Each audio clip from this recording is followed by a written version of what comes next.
বন্ধুরা, আমার খাবার ঘরে সবাইকে স্বাগত। আজ আমি নিয়ে এসেছি দেখুন মেথি শাক। এই যে মেথি শাকটা শিম বেগুন দিয়ে একটু ভাজা ভাজা করব। তাহলে এই মেথি শাক আমি ভালো করে ধুয়ে নিয়েছি, এবার কেটে নেব। আর নিয়েছি শিম আর বেগুন আর একটু আলু। এই দিয়ে আমি এবার কড়াইতে তেল দিয়ে বসাবো। শুকনো লঙ্কা ফোড়ন দেব, আর দেব কালো জিরে শুকনো লঙ্কা ফোড়ন দিয়ে আমি এটা বসাবো। তারপর হলুদ নুন দিয়ে শিম আলু বেগুনটা ভেজে নেব। নিয়ে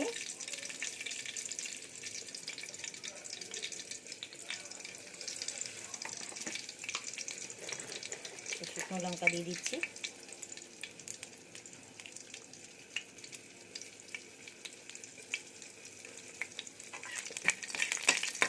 ভালো করে এটা ভেজে নেব।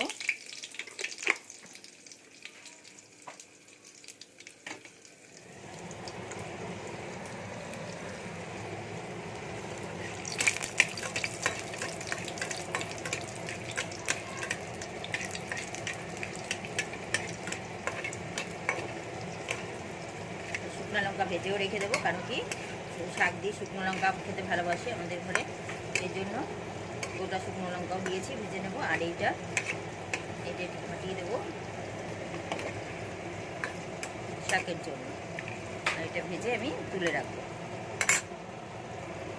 তাহলে কালো জিরে দিয়ে দিলাম। এবার দিয়ে দিয়েছি কি শিম বেগুন আলুটা দিয়ে দিচ্ছি। যে শুকনো লঙ্কাটা আমি ভেজে রেখে দিয়েছি।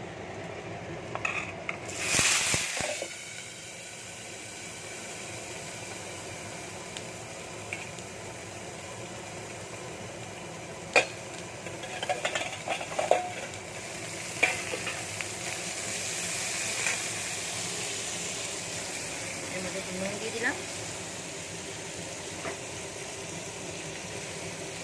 একটু হলুদ দিয়ে আমি ঢাকা দিয়ে রেখে দিই। ভাজা ভাজা হলে শাকটা কুচিয়ে নিয়ে আমি ফিরে আসছি। সেই মাছ করে একটু ঢেকে দিচ্ছি, ভাজা হোক। দেখুন বন্ধুরা, শিম আলু ভাজাটা প্রায় হয়ে এসছে। এবারে আমি মেথি শাক কেটে নিয়েছি। মেথি শাক দিয়ে সামান্য একটু জল দিয়ে ঢাকা দিয়ে দেবো। দেখুন মেথি শাকটা দিচ্ছি, দিয়ে এই প্লেটটা ধুয়ে একটুখানি জল দিয়ে দিলাম, দিয়ে একটু নাড়িয়ে চাড়িয়ে ঢাকা দিয়ে দেবো। মেথি শাক ভাজা, শীতের দিনে তো কত রকম শাক পাওয়া যায়। মেথি শাক ভাজা দিয়ে ভাত খাওয়া যায়, মেথি পরোটা করা যায়, মেথি নানা রকম জিনিস নানাভাবে খাওয়া যায়, তরকারিতে দিয়েও খাওয়া যায়। এবারে আমি এটা ঢেকে রেখে দেবো। আস্তে আস্তে কম আঁচ করে দেবো, সেদ্ধ হোক। সেদ্ধ হলে নুনটা চেখে একটু চিনি দিয়ে নামিয়ে দেবো। দারুণ খেতে লাগে, আপনারা বানিয়ে খেয়ে দেখবেন। ধৈর্য ধরে ভিডিওটি দেখছে, অসংখ্য ধন্যবাদ। পুরোটা দেখবে, আশা করছি আপনারা বানিয়ে খেলে পরে ভালো লাগবে। একটু ঢাকা দিয়ে আমি রেখে দিচ্ছি 2 মিনিট। দেখুন বন্ধুরা, শাকটা সেদ্ধ হয়ে গেছে। প্রায় আমি ঢাকা খুলে দেখছি। এবার কাঁচা লঙ্কা একটা দিয়ে দিয়েছিলাম, আর এবারে দিয়ে দেবো একটুখানি চিনি।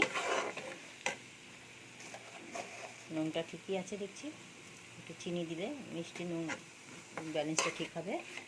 আর দিয়ে দেবো একটু কাঁচা সরষের তেল, দিয়ে আরেকটু ভাজা ভাজা করবো বাড়িয়ে দিয়ে, তারপর নামিয়ে দেবো। এই যে ধৈর্য ধরে ভিডিওটি দেখছেন, তার জন্য অসংখ্য ধন্যবাদ। চ্যানেলে নতুন হলে চ্যানেলটি সাবস্ক্রাইব করবেন। ফেসবুক থেকে পেজটি ফলো করবেন, ফেসবুক থেকে দেখলে। আর ইউটিউব থেকে দেখলে লাইক শেয়ার করতে ভুলবেন না। সাবস্ক্রাইব অবশ্যই করবেন, তাহলে নতুন নতুন রান্না আপনাদের কাছে পৌঁছে যাবে সবার আগে। এবার মেথি শাকটা আমার ভাজা হয়ে গেছে, পুরো কমপ্লিট। এবার আমি নামিয়ে দেবো। এইভাবে আপনারা বানিয়ে খেয়ে দেখবেন, মেথি শাক খুব ভালো লাগে। আর না হয়তো শুধু মেথি শাকও ভাজা খাওয়া যায়। এটা আমি শিম বেগুন আলু দিয়ে করলাম। অবশ্যই কমেন্টে জানাবেন কেমন লাগবে। গ্যাস আমি অফ করে দিলাম, একটু ঢাকা দিয়ে রেখে দিচ্ছি। আমার রেডি।